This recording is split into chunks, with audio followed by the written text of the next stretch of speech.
কেমন হয় যদি বাচ্চা থেকে বড় সবার পছন্দের তালিকায় থাকা আইসক্রিম ঘরেই তৈরি করে ফেলা যায়। হ্যালো এভরিওয়ান, আসসালামু আলাইকুম, welcome back to my mom channel Nahin was diary. আজকে নিয়ে আসলাম বরাবরের মতো মজা আরেকটু রেসিপি, তা হচ্ছে chocolate ice cream. Cocoa powder, whip cream, চিনি আর গুঁড়া দুধ হলেই এই মজার আইসক্রিমটি তৈরি করে ফেলা যাবে। এর জন্য প্রথমে আমি 1/4 কাপ কোকো পাউডার, 1 কাপ পানি, হাফ কাপ গুঁড়া দুধ, 4/3 কাপ চিনি নিয়ে নিলাম। তারপর পানিটাকে বাটিতে ঢেলে নিয়ে এর মধ্যে গুঁড়া দুধ আর কোকো পাউডারের মিশ্রণটা ছেঁকে দিয়ে দিলাম। তার মধ্যে চিনি দিয়ে সব কিছু ভালোভাবে মিক্স করে চুলায় বসিয়ে দিলাম। এখন এই মিশ্রণটা ঘন হয়ে আসা পর্যন্ত ভালোভাবে নেড়ে নিতে হবে, বারবার নাড়তে হবে, না হলে নিচে লেগে যাবে।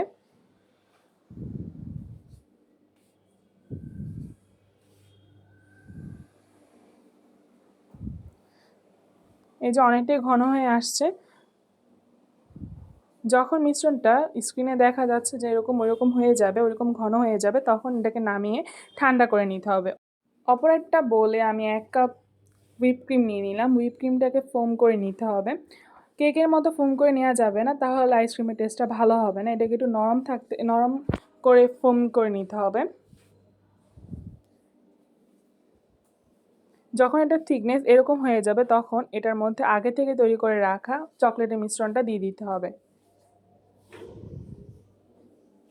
তারপর সব কিছু ভালোভাবে মিক্স করে নিয়ে আইসক্রিমটাকে আমি যেখানে সেট করবো সেখানে নিয়ে সমান করে দিলাম। তারপর এটার উপর একটা পলিথিন দিয়ে আইসক্রিমের গায়ে গায়ে লাগিয়ে দিলাম, যাতে উপরে বরফ না পড়ে। এটাকে আমি 1.5 ঘন্টার জন্য ফ্রিজে রেখে দিলাম।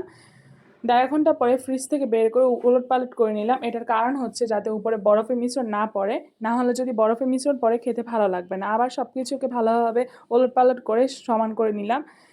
তার উপরে আমি কিছু চকলেট গ্রাশ করে দিলাম বা গ্রেট করে দিলাম, যাতে দেখতে সুন্দর দেখা যায়।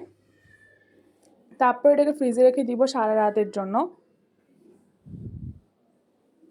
চকলেট আইসক্রিমটা তৈরি করতে কিন্তু বেশি কিছু উপকরণের প্রয়োজনই হবে না।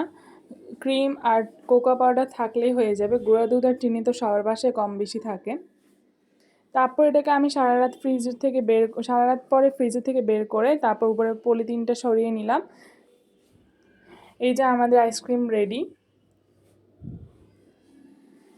এখন আমি একটা চামচ, যে চামচ দিয়ে আমি আইসক্রিমটা উঠাবো, সেটাকে একটু গরম পানিতে ডুবিয়ে নিলাম, যাতে আইসক্রিমটা উঠাতে সহজ হয় বা সুবিধা হয়। এই যে তৈরি হয়ে গেল মাত্র 4টি উপকরণে মজাদার চকলেট আইসক্রিম, ছোট থেকে বড় সবার পছন্দের। মজার মজার রেসিপি পেতে আমাদের ফেসবুক পেজ থেকে যদি দেখে থাকেন, পেজটা ফলো দিয়ে রাখবেন। যদি ইউটিউব চ্যানেল থেকে দেখে থাকেন, ইউটিউব চ্যানেলটা সাবস্ক্রাইব করে দিবেন। যদি টিকটক আইডি থেকে দেখে থাকেন, টিকটকটা ফলো করে দিবেন। সবাই ভালো থাকবেন, সুস্থ থাকবেন। আল্লাহ হাফেজ, আসসালামু আলাইকুম।